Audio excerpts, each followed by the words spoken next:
오늘 예배에 참여하신 우리 성도님들에게 하나님의 축복이 함께하기를 원합니다. 자, 오늘 본문은 예수님이 변화산에 올라갔을 때에 제자들이 말 못하게 하는 귀신 들린 아이를 고치지 못하면서 생긴 사건을 배경으로 하고 있습니다. 변화산 위에서 예수님은 모세와 엘리야를 만나는 그런 은혜로운 시간을 보냈습니다. 자, 하지만 산 밑에서는 말 못하게 하는 귀신 들린 아이를 둔 아버지가 그 아들을 제자들에게 데려왔는데 못 고쳤습니다. 못 고치니까 서기관들하고 변론이 이루어졌습니다. 일종의 신랑이라 그럴까요? 너희 스승은 고치는데 너희들은 왜 못 고치냐? 그러면서 좀 이 옥신각신 다투는 그런 일이 벌어진 것 같아요. 자, 이런 상황에서 예수님이 변화산에서 내려오시면서 귀신을 쫓아내시고 아이를 고치는 그 사건이 오늘 본문의 내용입니다. 예수님은 먼저 제자들에게 믿음이 없다 그렇게 책망하셨어요. 그리고 나서 말 못하게 하는 귀신 들린 아이를 향해서 귀신아 나가라, 다시 들어가지 말라 그렇게 선포하셨을 때에 귀신이 그 아이에게서 나가면서 고침을 받았습니다.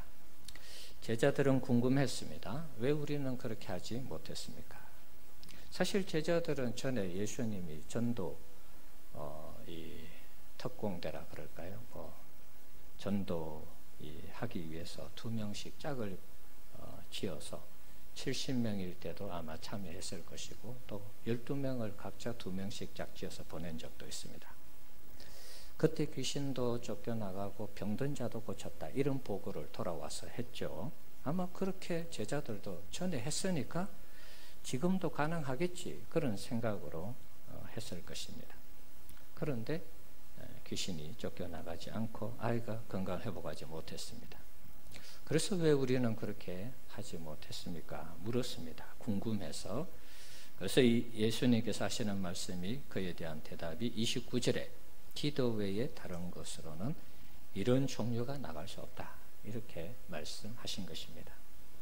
자, 다른 성경 번역본에는 기도와 금식 외에 이런 종류가 나갈 수 없다 이렇게 기록이 되어 있습니다. 기도와 금식이 하나님 나라의 능력을 동반하고 기적을 일으킨다는 것을 알 수가 있습니다. 최근에 나는 할렐루야 아줌마다라는 이 최자실 목사님의 책을 제가 읽었습니다. 이분의 신앙의 스토리를 보면 한결같은 것이 있습니다. 기도하고 금식하고 철야하는 이 세 가지. 본인은 이것을 가리켜서 삼박자 기도라 이렇게 말을 했습니다. 자, 수시로 기도하고 금식하고 철야하니까 그에게 그 기본적인 영적인 힘이 주어진 것입니다. 어떤 사람이 와도 그 사람을 고치는 것입니다. 어떤 상황에서도 위기를 돌파하는 것입니다. 수많은 간증의 그 글들을 보면서 야, 참 대단하다. 어떻게 이렇게 사람을 쉽게 고치고 또 귀신을 쫓아내고 어떤 위기 상황에서 이렇게 극복해 나갈까? 그 모든 밑바탕에는 계속해서 기도하고 금식하고 철야하는 이 최자실 목사님 이 영성이 그 밑바탕에 깔려 있는 것을 알 수 있었습니다. 한 가지 예를 한번 들어보면 이런 것입니다. 7년 동안 중풍병자로 누워 있었던 여성이 있습니다. 무성이 엄마라고 글에는 그렇게 기록이 되어 있습니다. 그러니까 천막을 치고 이제 1960년대, 70년대 대조동의 이 공동묘지 옆에 이제 교회를 개척해서 천막을 치고 교회를 할 때입니다. 전도사님 이제 조영기 목사님도 그때 전도사 시절이었고 이 최자실 목사님도 그때 당시에는 전도사 시절이었습니다. 그래서 천막에 누군가 데리고 오기만 하면 귀신도 쫓겨나가고 병도 고치고 이러니까 지나가는 사람이 저 아랫마을에 7년 동안 중풍병자로 누워서 꼼짝 못하는 그런 사람이 있으니까 한번 가셔서 기도 한번 해주시라. 찬송 한번 불러주시라 그렇게 부탁을 했어요. 그래서 뭐 늘 전도하는 분들이니까 갔습니다. 가서 보니까 이게 사람이 사는 이 곳이 아니에요. 찢어지게 뭐 가난하는 것은 말할 것도 없고, 네. 남자애가 7살이고 여자애가 2살인데 7년 동안 중풍병으로 누워 있었습니다. 집안이 온통 썩는 냄새가 나고 애들은 안 씻어서 말이죠. 깨질째하고. 그래서 이분들이 가서 처음에는 이제 집 청소도 좀 해주고 애들도 씻겨주고 그러고 나서 어느 정도 좀 환기도 시키고 네, 그리고 찬송하면서 기도를 해 주었습니다. 이제 돌아오는 길에 또 남편을 보니까 또 남편은 또 술 주정뱅이에요. 그러니까 이 소망이 없는 가정이죠. 남편은 맨날 술 먹고 예, 삶에 대한 어떤 의욕도 없고 그 무성이라는 엄마는 계속 누워 있고 애가 둘인데 이게 참 먹고 살 길도 없고 예, 막막한 것입니다. 그게 너무 딱해서 교회로 돌아와서 예, 그때 당시 뭐 교회는 전부 이 천막해서 밑에는 전부 가만히 깔고 했던 뭐 그런 교회입니다. 돌아와서 밤새도록 철회하면서 그 가정을 위해서 기도했다는 거예요. 그리고 다음 날 또 갔습니다. 가서 빨래 해주고 또 죽을 쓸 수 있는 것을 좀 재료를 가져가서 죽도 씌워서 애들 좀 먹이고 애들도 씻기고 그리고 찬송하고 기도하면서 예, 이 중풍병자가 중풍병이 떠나가기를 기도하고 찬송했다는 거예요. 이제 나흘째 되던 날 계속해서 그렇게 사랑으로 정성으로 기도하고 섬기니까 이 두 분 마음이 열렸어요. 우리가 예수를 믿을게요.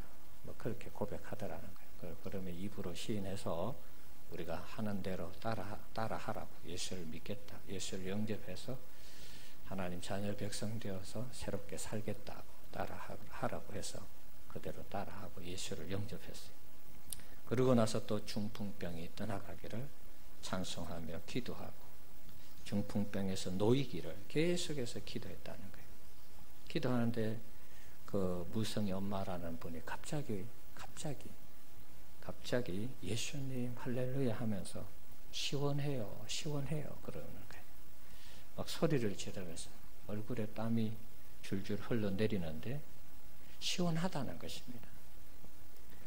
계속 기도하면서 그를 묶고 있는 것들 다 풀어지고 고쳐달라. 중풍병 떠나가라. 그러면서 기도하는데 그 여성이 이제 일어나더라는 것입니다. 7년 동안 일어나지 못하던 그 여성이 말이죠. 기도하고 금식하고 철회하면서 그 영혼을 위해서 간절히 기도하니까 그런 기적이 일어나더라는 것입니다. 그러니까 그 책 속에는 그런 얘기예요. 전부 다. 그러니까 기도, 금식, 철야 이게 그냥 그분의 삶이었어요. 우리는 뭐 저도 참 이거 회개해야 됩니다. 어떤 문제가 있으면 우리 성도들에게도 어떤 문제가 있으면 기도해달라 그런 요청을 받기도 하죠. 예, 걱정만 하는 것 같아요. 야, 어떻게 해야 될 것인가. 걱정만 해서는 안 되거든요. 사실은 우리가 하나님 앞에 기도하고 매달리고 금식하고 밤을 새워서 하나님이 도와주셔야 됩니다. 하나님이 하셔야 됩니다. 우리가 그렇게 해야 되는데 걱정만 자꾸 해요. 기도하는 시간은 뭐 길어봤자 1시간 더 합니까? 우리가 솔직히 다 깨놓고 한번 이야기해 봅시다. 우리가 하나님 앞에 하루에 1시간 이상씩 여러분 우리 기도합니까? 예. 기도의 능력을 믿지만 기도를 우리가 너무 안 해요. 그래서 그런지 이게 요즘은 능력이 안 나타나요. 저부터 마찬가지입니다. 이런 영성의 이 밑바탕, 이런 영성의 어떤 기본적인 이런 것들이 이분에게는 돼 있는 것입니다. 그래서 누구든지 오면 고쳐지고, 어디에 가면 고쳐지고, 새롭게 하고, 문제가 해결되고, 그러니까 그때 당시에 뭐 1000명, 10,000명, 그러면서 지금의 이 여의도 순복음교회 뭐 지난주에 뉴스를 통해서 들으니까 한 50만 명 모인다 그래요. 하여튼 참 대단한 그런 사역을 했습니다. 숫자가 많이 모이는 것에 대해서 제가 그걸 뭐라 그럴까요? 부러워한다 뭐 그런 것보다도 우리가 하나님 앞에 기도하고 금식하고 철회하는 그 영성이 부럽다. 그 이야기하고 싶은 것입니다.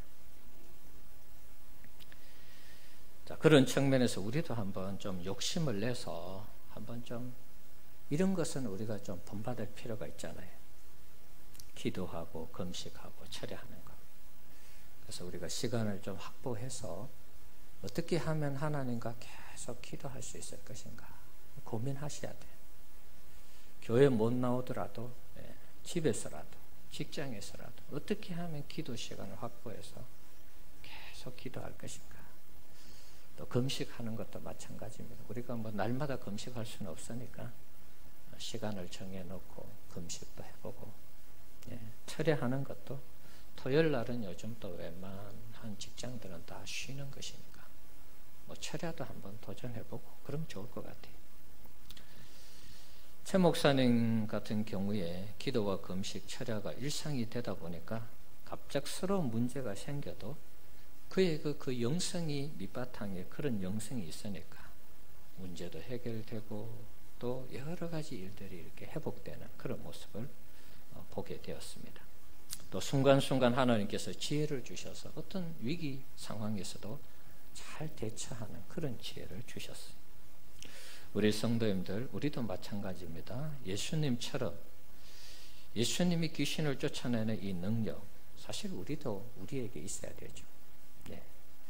불가능한 것을 가능하게 하는 이 능력, 예수님만 하는 것이 아니라 우리가 예수님을 따르는 제자들이고 하나님의 자녀 백성들이니까 우리에게도 당연히 있어야 되는 것입니다.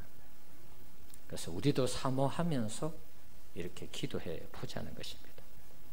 최자실 목사님처럼 마찬가지로 우리도 기도하고 금식하고 철회하면서 한번 도전해 보자는 것입니다. 자, 그러기 위해서는 예수님 말씀처럼 기도와 금식이 우리에게 필요한 것입니다.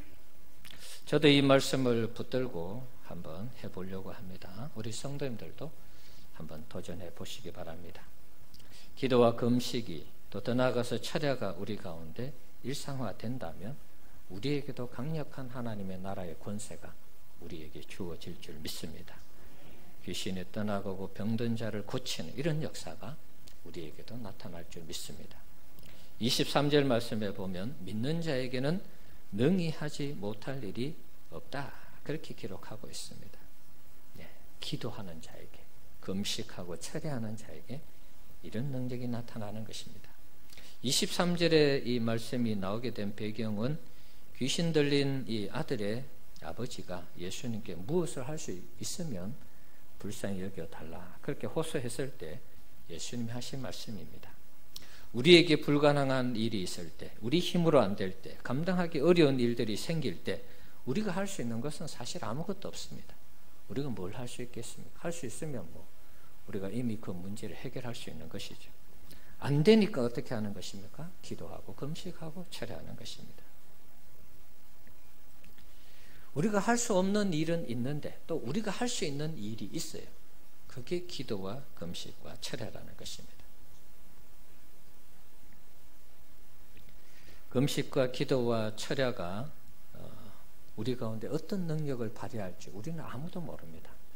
하지만 우리가 어떤 일들이 생길 때 하나님 앞에 기도하고 금식하고 철야한다면 그것이 우리의 영성 가운데 주어진다면 어떤 문제라도 극복하고 이길 수 있다는 것입니다.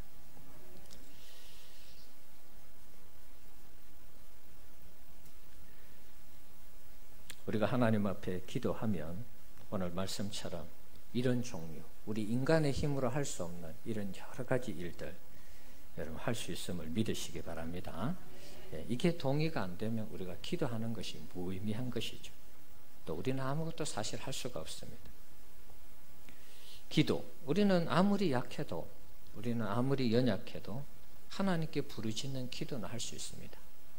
뭐 집에서든 가정에서든 어디서든지 우리 인생을 짓누르는 엄청난 무게의 어떤 인생의 문제들이 생길 때 어디서든지 하나님을 찾고 기도하는 것은 할 수 있죠. 뭐 그 정도는 우리가 얼마든지 할 수 있습니다. 그리고 금식하는 것도 사실은 인생에 큰 문제가 생기면 밥맛이 없잖아요. 문제가 엄청나게 생겼는데 밥이 그냥 쑥쑥 넘어갑니까, 여러분? 자동으로 금식이 되잖아요. 그러니까 우리는 금식 안 하고 싶어도 자동으로 금식이 돼. 그리고 밤에 잠 옵니까, 안 옵니까, 여러분? 내 인생에 큰 위기를 맞이하는데 잠이 옵니까? 잠 안 오잖아요. 그럼 뜬 눈으로 뭐 밤을 새웠다 그런 얘기 종종 하잖아요. 집에서 뜬 눈으로 밤샐 것 같으면 기도하면 되잖아요. 그러니까 우리 인생이 감당할 수 없는 큰 어려운 일들은 우리가 풀 수 없지만 우리가 할 수 있는 것은 그 자리에서 기도하고 금식하고 철회하고 할 수 있단 말이죠. 그것이 우리의 영성에 쌓이고 쌓이면 이게 세상 말로 하면 내공이 되는 것입니다. 영적인 내공이 되는 것입니다.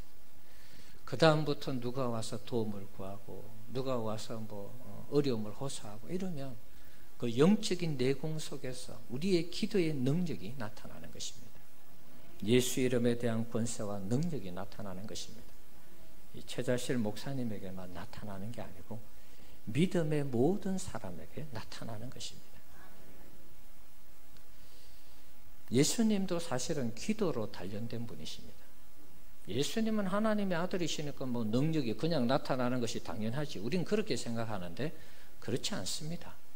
예수님의 삶을 보십시오. 새벽 미명에 기도하셨고 산에 올라가서 산기도 하셨고 밤에 밤새도록 기도하셨고 늘 기도하셨어요. 네. 그러니까 예수님에게도 그런 능력이 나타나는 것입니다. 성령의 기름 부으심이 예수님에게도 계속 충만하게 이어지는 것입니다. 누누이 말씀드리지만 예수님이 겟세마네 동산에서 십자가를 안 지려고 하는 어떤 그런 유혹을 받을 때도 예수님이 어떻게 기도했습니까? 힘쓰고 애써 간절히 기도했다라고 되어 있습니다. 땀이 핏방울이 되도록 기도했다고 되어 있습니다. 그 기도가 그 유혹을 뿌리치고 마침내 십자가에 달리심으로 우리를 구원하시는 구원의 일을 완성하신 것입니다. 기도가 예수님의 그 영성을 뒷받침했다 이렇게도 말할 수 있는 것입니다. 우리도 마찬가지입니다. 하나님의 자녀로 백성으로 부르심을 받아서 우리가 이렇게 신앙생활을 하고 있지만 능력은 그냥 주어지는 것이 아닙니다. 내가 하나님의 자녀니까 하나님의 능력이 그냥 따라온다. 착각인 것입니다. 그렇지 않습니다. 우리도 예수님처럼 아니면 믿음의 선진들처럼 기도하고 금식하고 철회할 때 그 능력이 우리에게 주어지는 것입니다. 그렇지 아니하면 우리가 세상을 그리스도인으로서 승리하며 살아갈 수가 없습니다. 우리 성도님들, 우리도 예수님처럼 기도와 금식을 통해서 하나님의 능력을 받아서 귀신이든 질병이든 어떤 문제든지 해결하는 그런 은혜의 역사가 있기를 축원합니다. 코로나19도 마찬가지입니다. 우리는 사실 코로나19를 고칠 수 없습니다. 그런 능력이 우리 인간에게 지금 주어져 있지 않습니다. 정부 차원에서 백신을 빨리 만들어야 되겠죠. 어쨌든 지금 백신이 없으니까 난리가 아니겠습니까? 이런 상황에서 우리가 할 수 있는 거 기도밖에 없다는 것입니다. 코로나19 뉴스 보면 답답하죠. 희망이 보이지 않습니다. 계속 확진자가 늘어나고 언제 이 감염이 될지 모르는 이런 공포 속에 우리가 살아가고 있습니다. 자, 하지만 전에도 말씀드렸지만 우리가 안 걸려야 하는 것은 당연한데 걸릴 수도 있습니다. 걸려도 기도하면서 이기면 되는 것입니다. 집안에만 앉아 있으면 오히려 건강이 더 안 좋아집니다. 심리적 방역이라는 그런 또 뉴스를 들었습니다. 우리가 어제 여기 백석읍에서 와서 여기 방역을 좀 했습니다.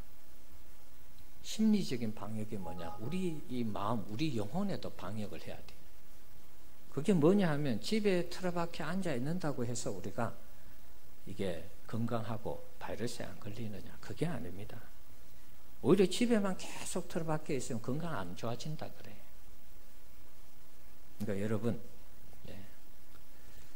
움직이실 수 있는 분들은 가까운 곳에 가셔서 산책도 하시고 등산도 하시고 그러셔야 돼요. 뭐 직장에 있는 분들은 점심 식사 드시고 또 산책하시고, 또 일상적인 모임도 가질 것을 권하고 있습니다. 그래서 사람들 안 만나고 집에서 틀어박혀서 불안해하고 걱정하면 오히려 건강을 해친다는 거예요. 야외 나갈 때는 마스크 안 쓰셔도 됩니다. 오히려 마스크가 더 안 좋아요.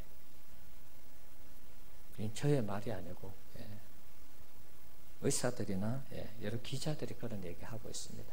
특히 우리 지역은 녹지가 많아요. 우리 교회만 나가도 뭐 얼마나 이게 집보다는 녹지가 얼마나 많습니까? 그러니까 이렇게 산책하시고 운동하시고 그러셔야 해요. 대도시 같은 경우에는 좀 다를 수 있지만 우리 지역은 뭐 그런 부분에서는 좀 염려가 없다고 봅니다. 집에만 있다고 안전한 것은 아닙니다. 일상생활 하셔야 됩니다. 사람들과 만나면서 서로 위로하고 또 격려하고 친분을 쌓고 이런 거 하셔야 돼요. 집에만 계실 때 또 뉴스만 보지 마시고 하나님 말씀을 보시고 또 하나님 말씀을 의지해서 기도도 하시는 우리 성도님들 되기를 바랍니다. 기도할 때 하나님의 위로가 우리에게 주어지는 것입니다. 기도할 때 하나님의 은혜가 우리에게 주어지는 것입니다. 하나님의 위로와 이 평강은 세상이 제공해 줄 수 없는 것입니다. 그런 측면에서 우리는 더욱더 하나님께 기도하고 말씀을 가까이 하면서 이 어려움을 극복해 나가야 하는 것입니다. 우리의 신앙의 가치가 이런 것이죠. 우리가 하나님 앞에 말씀 보고 기도할 때 하나님이 주시는 그 위로와 평강이 있는 것입니다. 모르겠으면 세상 사람들은 교회 가는 것을 무서워합니다. 마치 교회를 가면 코로나19에 뭐 감염되는 것처럼 그렇게 자꾸 얘기를 해요. 그렇지 않습니다. 여러분 확률적으로 한번 통계를 한번 내보십시오. 우리나라 수도권, 서울, 인천 다 합쳐서 2,500만 명 정도가 살아갑니다. 서울하고 경기도에 여러분 지금 몇 명 감염되었습니까? 200명 조금 넘게 감염되었습니다. 그 프로테이지로 내면 얼마입니까, 여러분? 0.0001 정도 아닐까요? 교회 감염이 된 교회들이 있습니다. 서울에 한 교회, 뭐 부산에 한 교회, 광주에 또 한 교회, 뭐 이래저래 나오고 있습니다. 제가 이 교회에서 감염된, 뭐 수원에서 지난주에 또 감염됐다 그랬죠. 그래서 이 손가락으로 대충 이렇게 꼽아봐도 10군데 안 되는 것 같아요. 지금까지 들은 교회들. 우리 한국교회가 한 5만 개 이상 뭐 된다 그러잖아요. 그럼 10개면은 그게 확률적으로 그렇게 높은 건 아니지 않습니까? 어제 저녁에 보니까 이재명 이 경기도지사가 말이죠. 페이스북에 종교 집회 전면 금지, 긴급 명령 검토, 의견을 구합니다. 이래서 페이스북에 올렸다 그래요. 이게 교회가 마치 코로나 바이러스를 전파하는 것처럼 자꾸 그렇게 언론도 보도하고 정부에 있는 분들도 그렇게 자꾸 다루는데 그건 아니지 않습니까? 빈대 잡겠다고 지금 초가상관을 다 태우겠다는 것입니다. 여러분 자동차 사고로 1년에 몇 분이 돌아가시는지 아십니까? 그럼 그 사망자가 나온다고 자동차 이제 다 때려치우라고 하겠습니까, 여러분? 그건 아니잖아요. 교회를 다니면서 걸릴 수도 있습니다. 부인하지 않습니다. 직장에 우리가 매일 직장 나갑니다. 하루에 8시간 일합니다. 수백 명, 수천 명이 한 공간에서 일하지 않습니까? 우리는 일주일에 이제 1시간 모여요. 하도 모이지 마라 그래서. 새벽에 나오시는 분 뭐 한 30분, 1시간, 수요일날, 뭐 금요일날 그렇습니다. 일주일 내내 직장생활 하는 거 그건 왜 그만두는 것입니까? 그러면 서로를 좀 인정하면서 갔으면 좋겠어요. 제 생각에는 직장생활 열심히 하시고 또 우리는 우리대로 교회생활 열심히 하고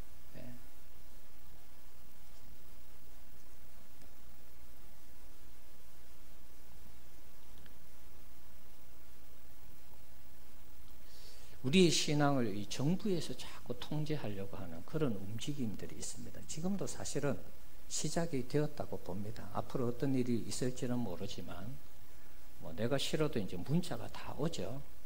아예 대놓고 이제 예배를 드리지 말아달라. 문자가 와요. 우리 개신교회만 지금 예배를 드리니까 문자에 아예 예배 드리지 말라고 당부하는 문자가 와요. 우리만 오는 게 아니고 안 믿는 분들한테도 갈 것입니다. 그러면 안 믿는 분들은 더 화가 날 거예요. 왜 정부에서 하라는 대로 안 하고 그러면서 말이죠. 이 대결 구도로 몰아가서는 안 됩니다. 예배를 강행했다. 그런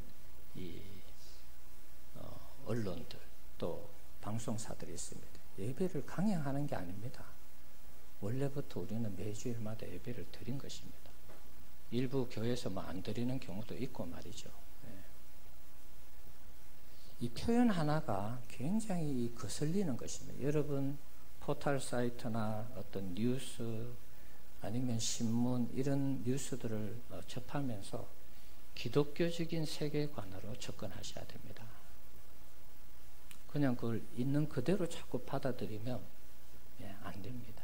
의도하는 바가 무엇인가 항상 분석하시면서 내가 신앙인으로서 이걸 어떻게 할 것인가, 어떻게 판단하고 어떻게 따를 것인가, 이걸 항상 여러분 체크해 주시면 좋겠습니다.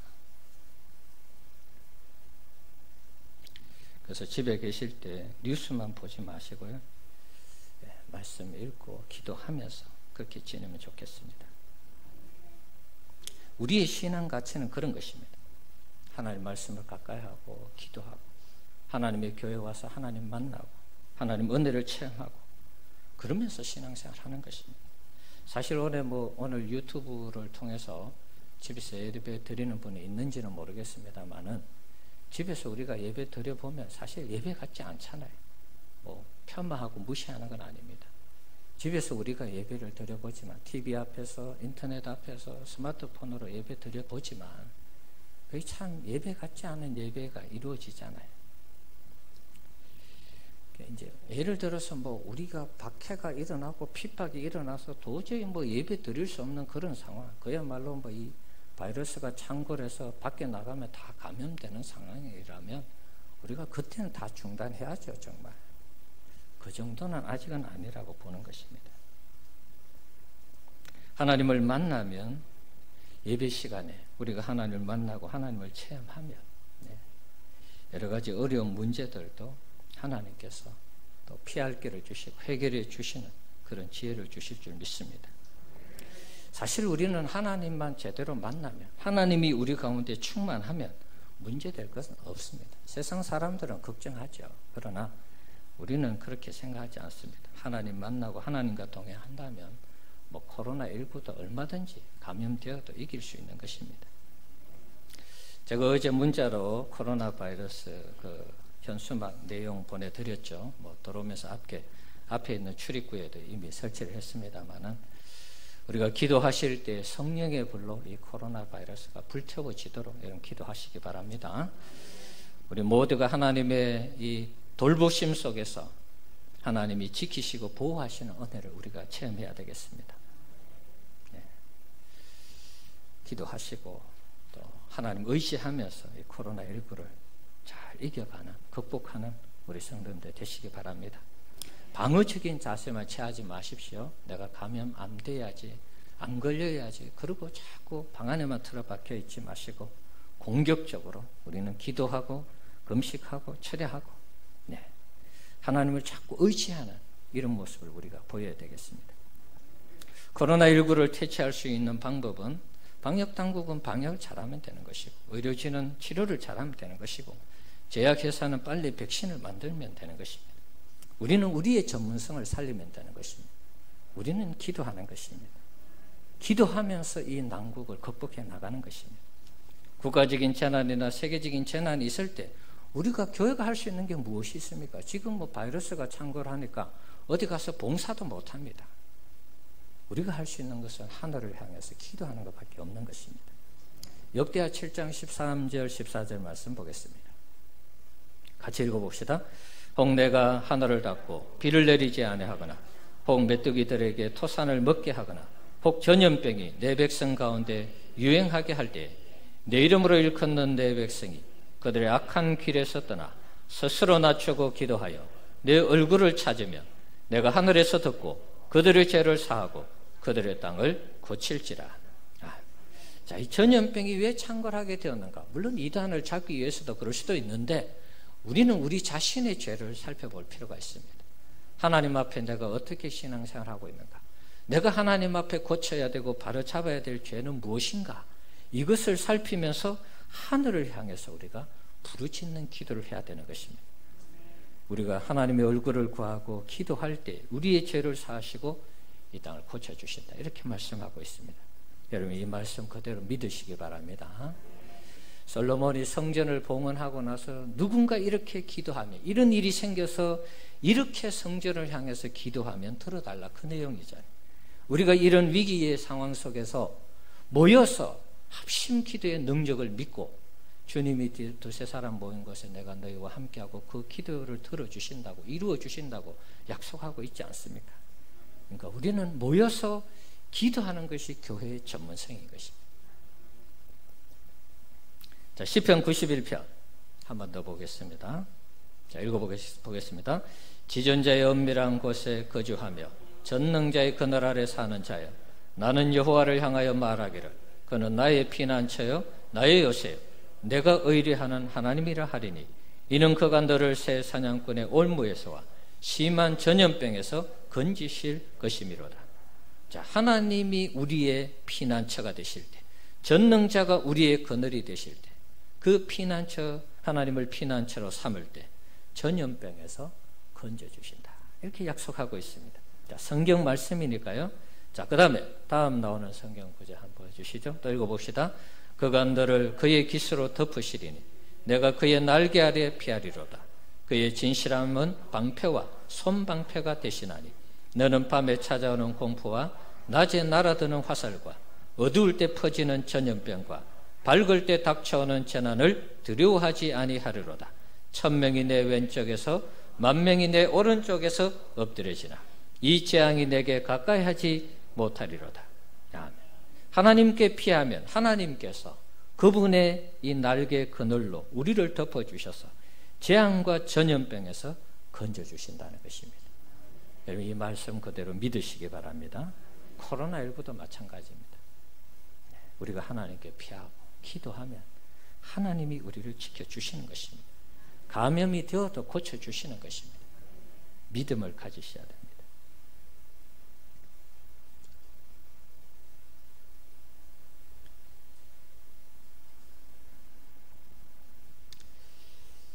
믿음은 그냥 주어지는 것이 아닙니다. 우리가 하나님의 말씀을 들을 때 믿음이 생기는 것입니다. 그리고 믿음은 우리가 기도와 금식을 통해서, 철야를 통해서 하나님 의지할 때 그 믿음이 역사하도록 하나님이 배후에 역사하는 것입니다. 말씀도 없고 기도와 금식도 없으면 우리의 믿음은 밑바닥을 헤매이는 것입니다. 그럼 우리에게 있던 믿음마저도 다 까먹는 것입니다. 제가 걱정하는 것은 코로나19가 다 종료되었을 때, 종식이 되었을 때 우리 성도님들 중에 교회 안 나오는 분이 있을까? 사실은 그게 걱정입니다. 이런저런 사연으로 교회를 못 나오시는 분들 이해합니다. 그러나 마귀가 그 마음을, 그 생각을 사로잡습니다.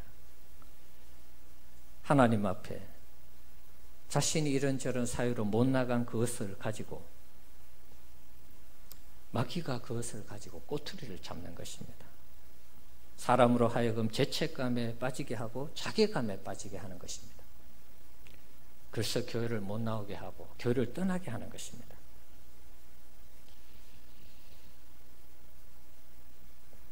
여러분, 교회 한두 주 안 나온다고 지옥 가는 거 아닙니다. 상황이 있어서 못 나오는 거 괜찮습니다. 정말 무서워해야 하는 것은 그 다음입니다. 내가 교회를 안 나와서 미안한 마음이 들기 시작하면 마귀는 그것을 이용해서 하나님과 우리 사이를 분리시키는 것입니다. 그래서 교회를 떠나게 하는 것입니다.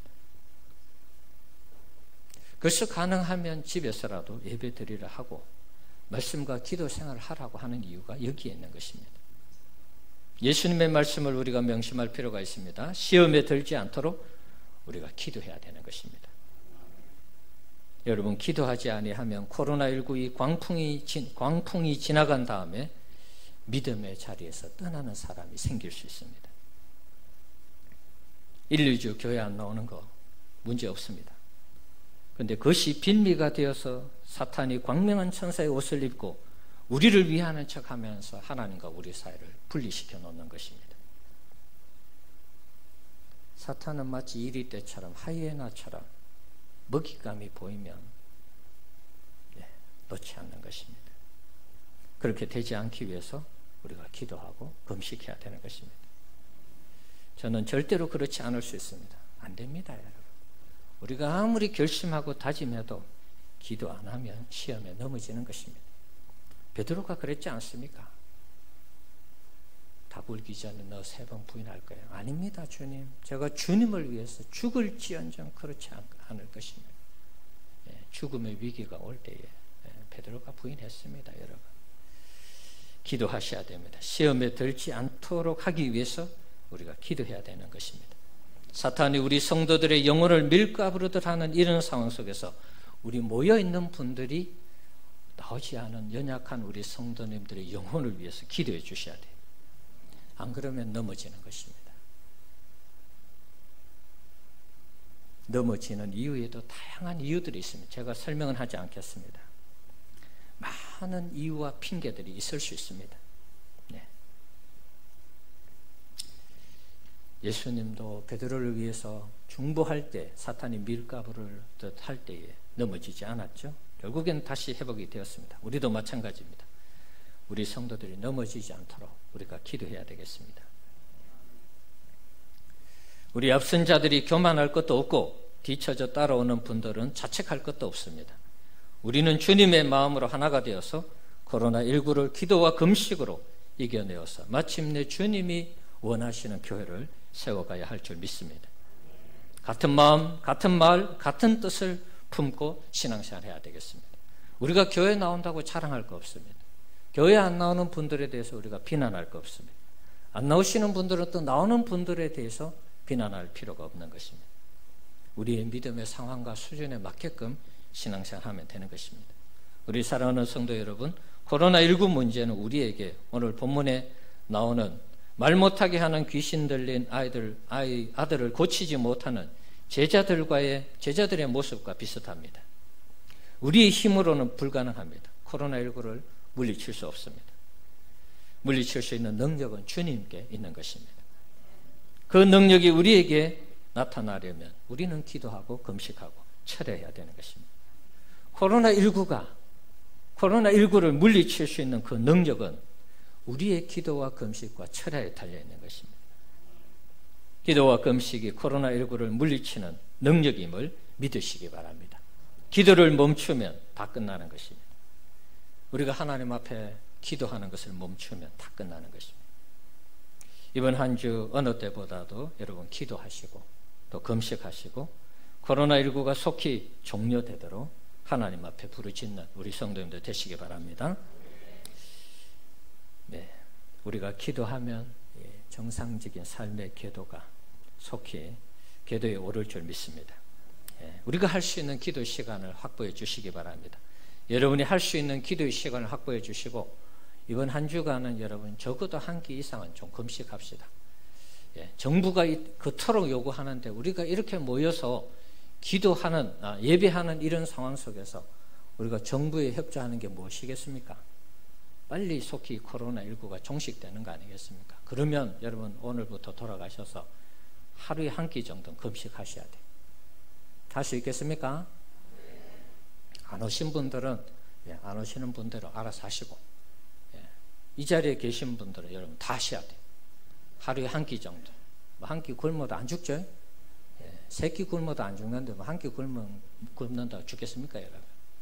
하루에 한 끼는 무조건 하시고, 그 다음에 할 수만 있으면 1시간 이상씩 기도 시간을 확보해서 기도해 주시기 바랍니다. 시간이 안 되는 분들은 오전, 점심, 저녁 이렇게 해서 하루에 3번씩 여러분 하나님 찾으면서 꼭 기도해 주시기 바랍니다. 네. 이게 우리가 정부에 협조하는 거예요. 빨리 코로나19가 종료가 되도록.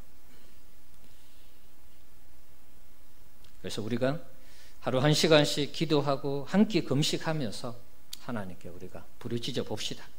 이런 종류가 기도와 금식 외에는 나갈 수 없다. 그러니까 불가능한 이 코로나19 우리 힘으로 막을 수 없으니까 하나님께 맡기고 기도하고 금식하면서 풀어가는 우리 성도님들 되시기를 축원합니다.